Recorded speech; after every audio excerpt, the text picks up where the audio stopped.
when I very first started here, I think she was called Princess Alexandra, opened the swimming pool, which is where the therapy hub is now.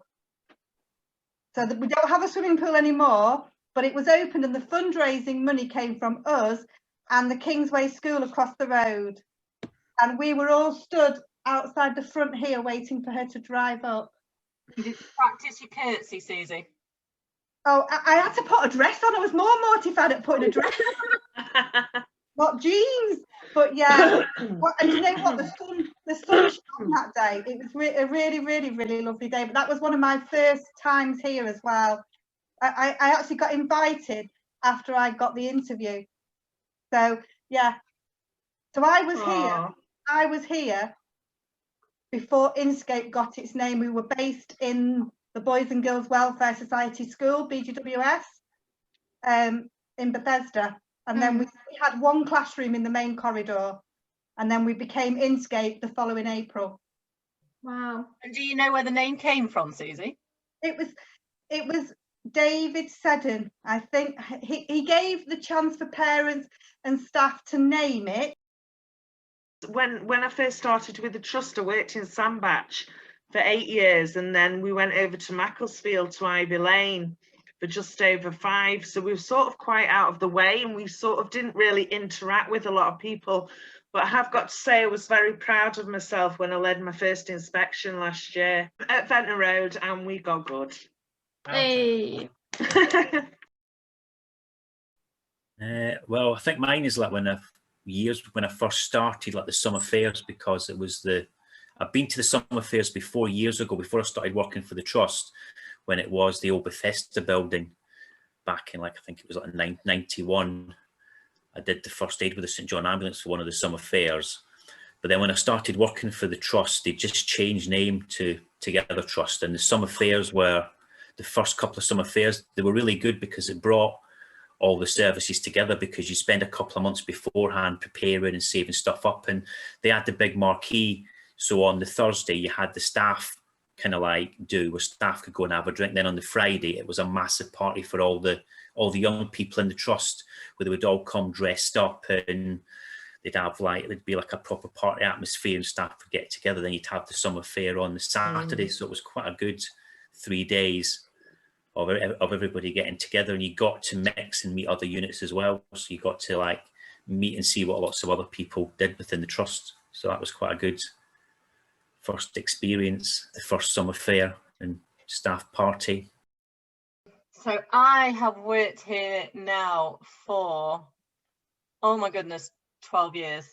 I'm not entirely sure how that has happened. But obviously, you know, with my job, I deal with history and I deal with memories. And for me, I've got to say the ones that stand out are when I get to talk to people that have been in the trust care back in the day, and what the trust was like then, what social care was like then, and how we've changed and adapted and how people view us. And for me, the oral histories and the memories and the people talking are what shows us what the trust is like, because it's all very well and good having, you know, your top level minutes and this is what the trust did, but it doesn't actually tell you and make you vision actually what life was like for people. And I always remember the really strong memory that I had was when a gentleman came in and did an oral history with me in Belmont back in the day. So obviously he was in one of the houses, I think it was in one of the Inscape now houses, one of the old buildings. And I always remember him telling me about the fact that people could only come and visit him once a month. And that was very much due to the fact that the charity at the time thought that it would be too much of a disturbance if they kept seeing their family and then they went, and seeing them and then they went. So it was once a month was visiting. And he always told me how he would go all the way down to the bottom to Onslow Road when we used to have Belmont, and there was the big path led all the way down. And he would go down to the bottom of that every time there was a visiting day, and he'd wait for his dad to come, and his dad never turned up. And he was with us for a good 8 years, and I remember him crying, me crying, his wife crying, and he was like, you know, the first time I got a birthday card was when I was 21. But he was like, the importance of having sort of this family, even though it wasn't my proper family, was so important to me. And I think, you know, and going back and to a little bit to what we were talking about before about sort of us feeling a bit separate sometimes between our different services and stuff, you know, how important it is for people to understand all the different services, because until you meet the people today that we you know, that we help, all the people in the past that we've helped, until you meet them and feel that empathy, you don't realize how important it is to work for the trust, and what an amazing charity this place actually is. And that's down to the young people that are here and also the staff that work here. Examples of the reason why I do the job, and it illustrates what you do. The first one, it happened exactly 2 years ago at the carol service. Mark Lee and I were talking after the service up by the altar, and a lady came up to us, and I think her exact words were, "I just want to thank you. My son has just spent his first term in Inscape. You've changed him out of all recognition." And she then said, "You have given me my son back."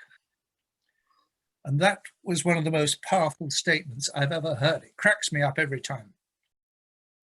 There was one of the residents in Pierce Lodge, I think it was back in August, had a medical emergency.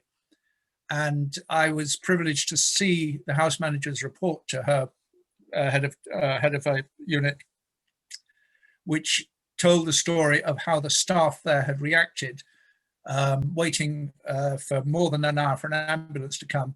And during that time, they had kept the resident alive by manual means. And the actual record was outstanding.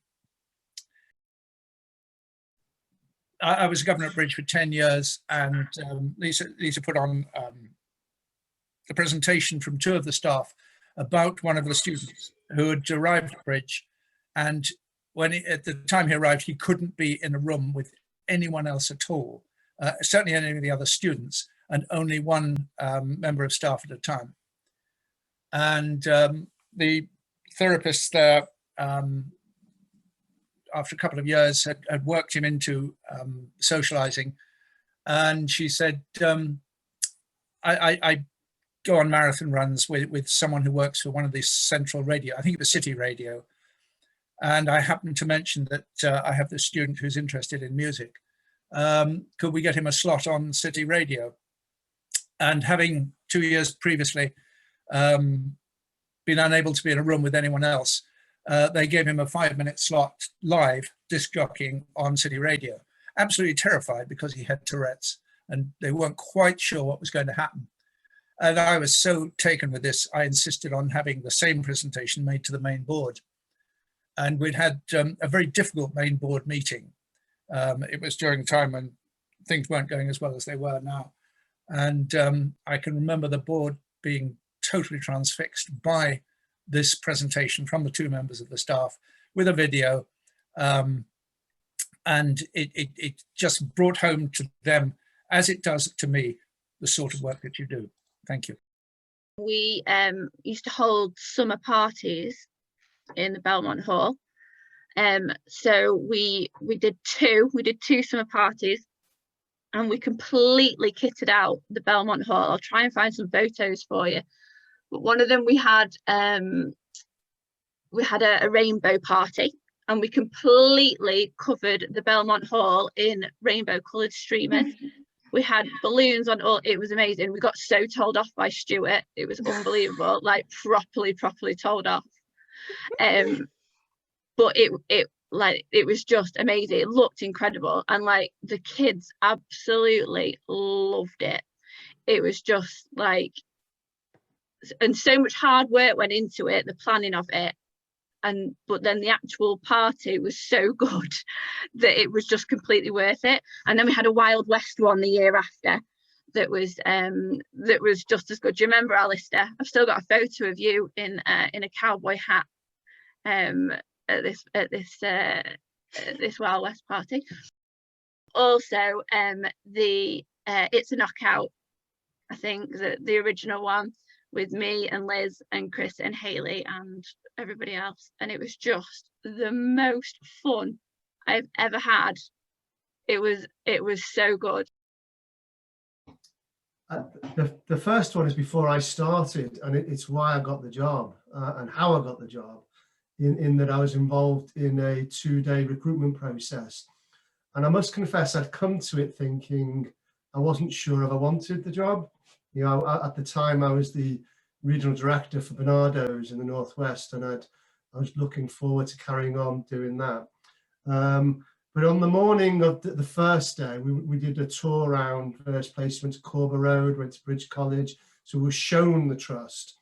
The afternoon, I got to meet the staff team, the senior staff team, the then directors. But the critical bit that turned me from being, I'm involved in this interview process, but the outcome doesn't really matter, with 2 parts to the day. One was I was interviewed by a panel of young people who gave me a really tough time.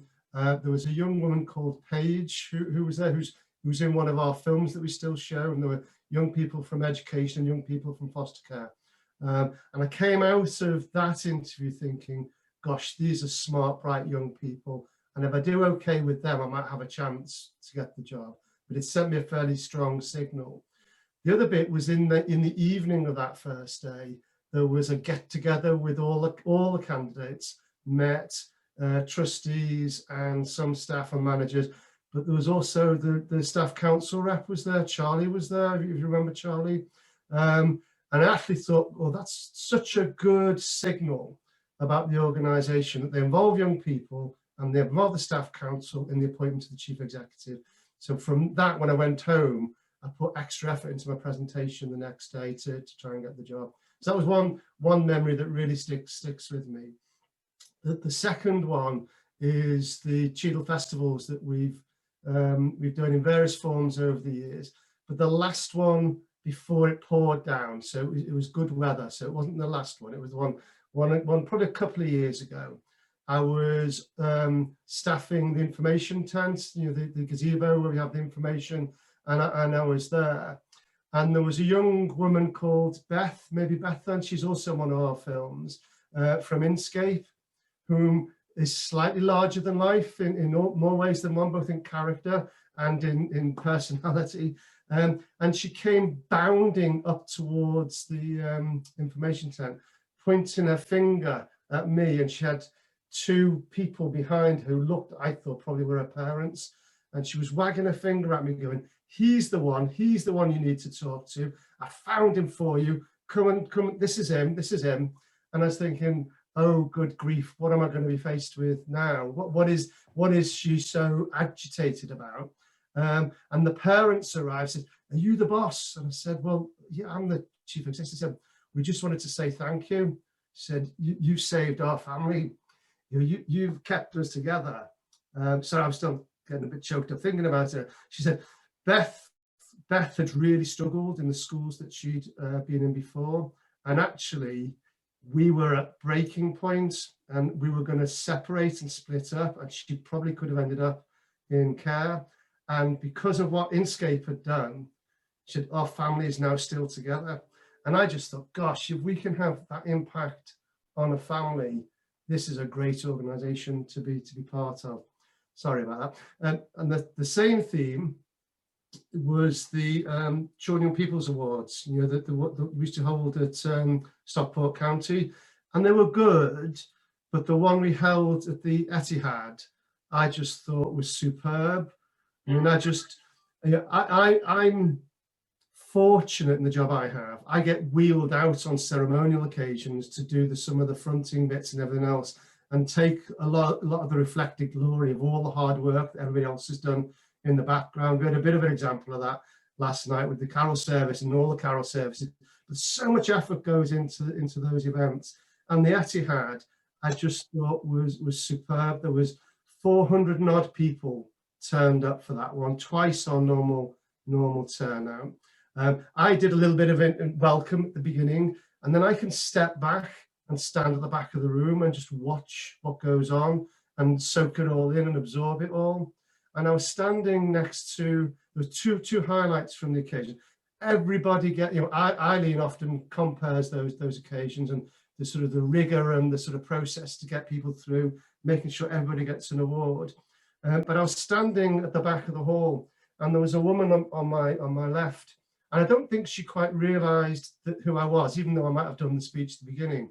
And she was in tears as her son went up to collect her award. And he was a teenager, and she turned to me. She said, she was sobbing. He's never had an award in his life. And this is a young man, probably 14, 15. He'd never had an award in his life. He said, I'm so proud of him. I'm so proud of what he's done. And I just thought that was wonderful. We've enabled that young man, all those young people, all those families to be present at a venue they might not otherwise get a chance to be exposed to or go into. And then the latter part of the session where people went out onto the balcony and all the young people's names were going round the pitch and people were just taking photos of that. And I just thought, didn't City do us proud? As a Liverpool supporter, I'd have to be careful what I say, but didn't City do us proud? Didn't they really get involved in the spirit of what we did and went beyond, I think, what a commercial venue might otherwise have done? You know, the trophies there, the directors turning up, the coach, and I just thought, we've enabled all that to come together as an organisation, and there'll be people who have memories like that they'll tell their families about. The first one is, I think I've worked here about 6 years, and it's the first time I went on the annual fostering holiday, and I was involved in the planning of it. And when we were there, it's just incredible. These children have such complex and difficult lives, but that one time in the year they meet with other children who are also in foster care. You know, they can relate to each other, and it just gives them new experiences and positive memories. And it was just wonderful. I loved it. We've not been able to do it this year, but I'm hoping we can go next year. And I think the second one is just being involved in delivering the care leaver hampers at Christmas and at Easter. It's just incredible to see how they keep in touch with us, you know, to hear all the positive memories that they've got. I'm trying to get some off them at the moment to give to you, Rebecca. And just to see what a difference it makes to them, you know, just that you know, the Christmas hampers, they're all beautifully wrapped with cards for them, and all of them cried. They were just so overwhelmed that even some of them have left years ago, that they're still very much part of Together Trust. So yeah, they were my two. A random one, but just this year, because everything's been so strange and so different, it's been really lovely seeing that even in the constraints of how our service is operating, because it is quieter, seeing some of our young people really having the opportunity to come out themselves. So even though we can't maybe offer them what we could have offered them, that quieter building, we've discovered loads of new things about the people we are able to support, and it's been really nice to have a positive in this at this time. It's been lovely.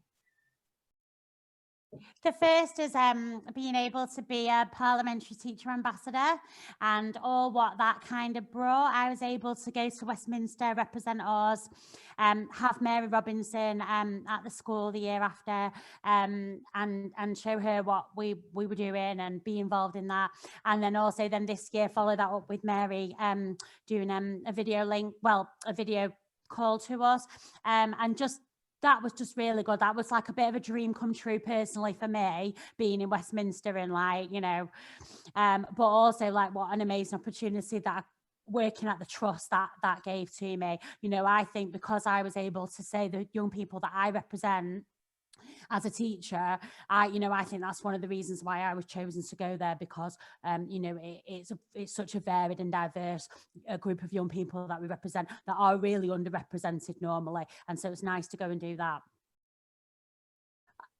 I've been a teacher for a long time and was going to leave education because I just hated it. I just hated everything that being a teacher stood for or what it had become.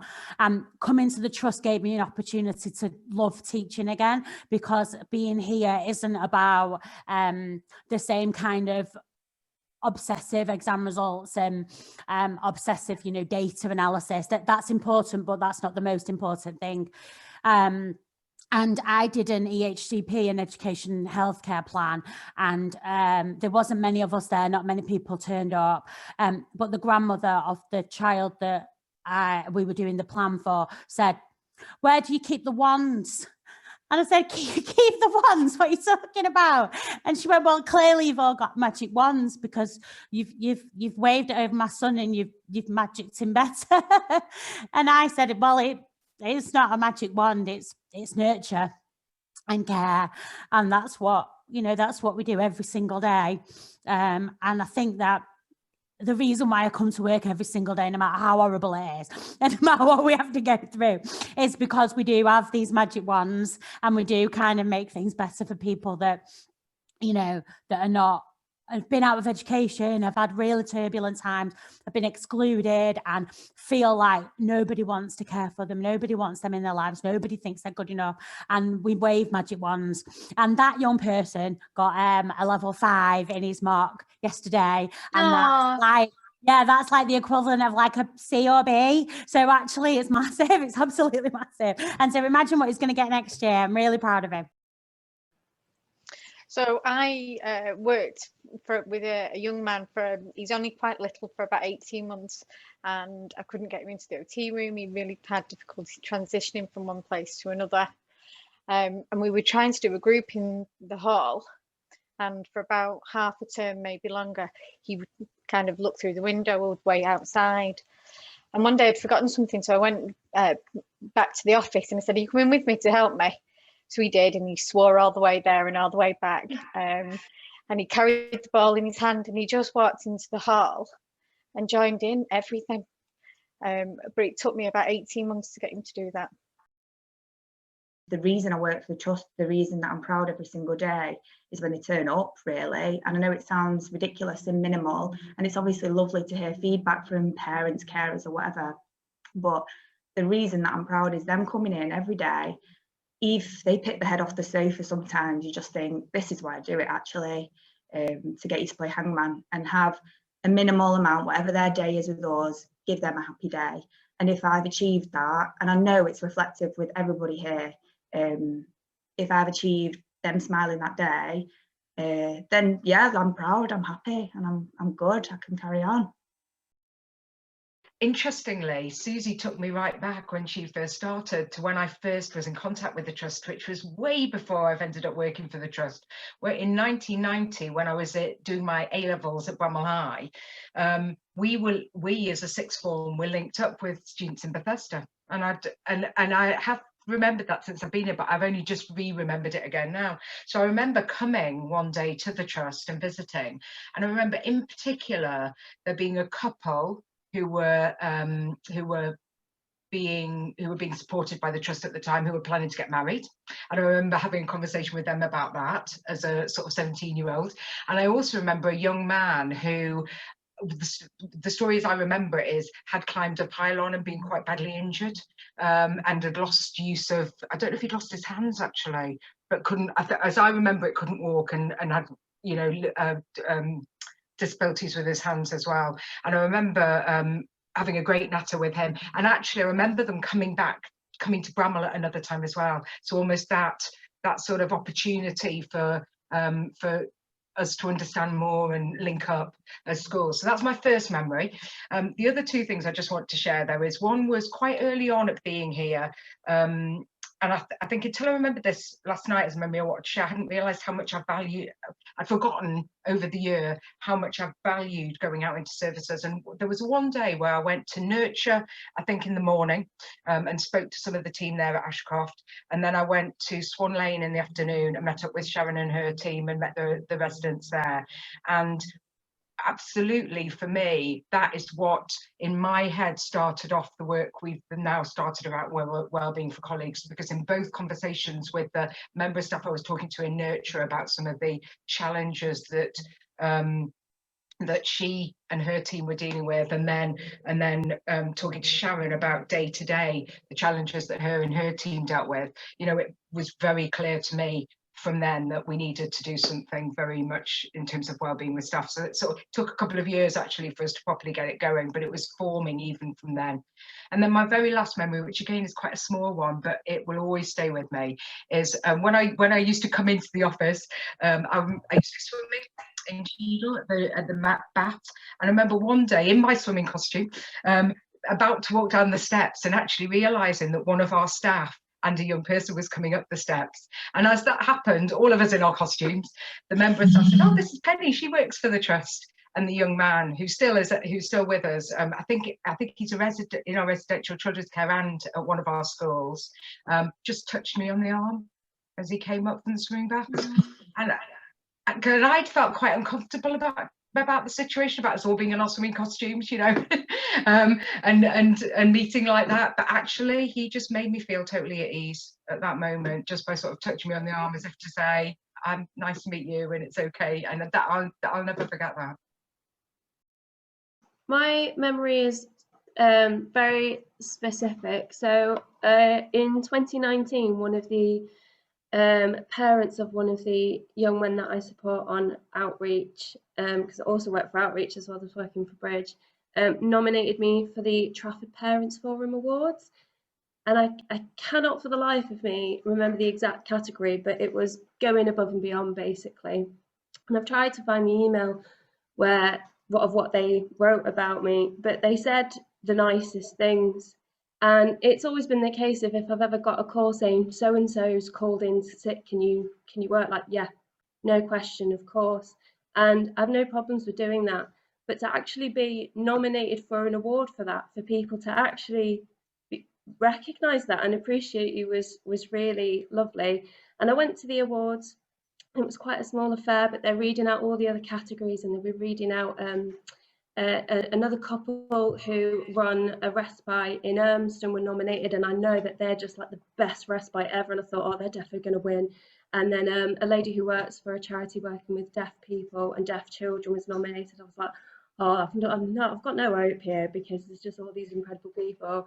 But I actually I won, and they gave me a little plaque.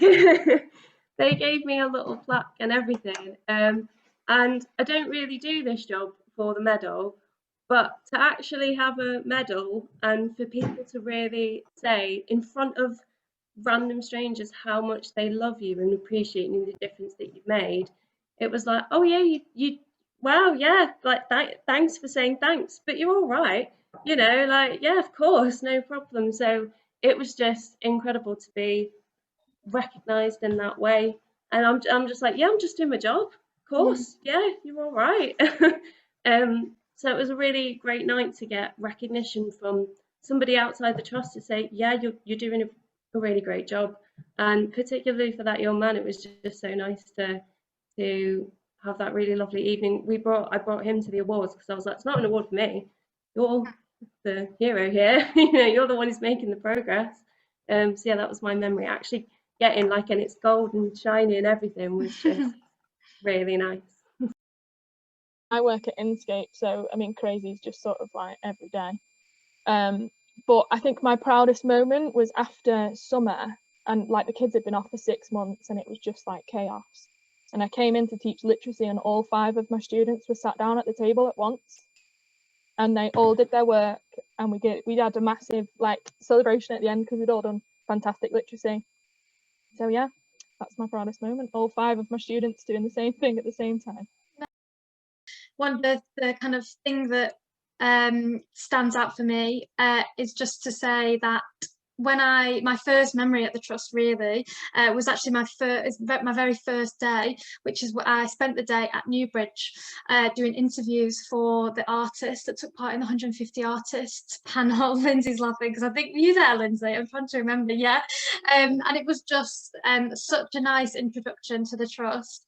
And honestly, every single member of staff that I met, it was a chaotic day, but every member of staff that I met was so kind to me and so welcoming. And all of the people that participated from Newbridge were so helpful and so happy to be there, and just had such a lovely day that it really, for me, as a first impression, I just thought, oh my God, this is just the most amazing organisation. I can't believe I've landed this job, like dream job. It just really, such a lovely day. So I just loved it, and I just have loved it ever since. But that's kind of like started off my Together Trust journey, and then it's just been that lovely ever since. So yeah, that's my one of my proudest memories.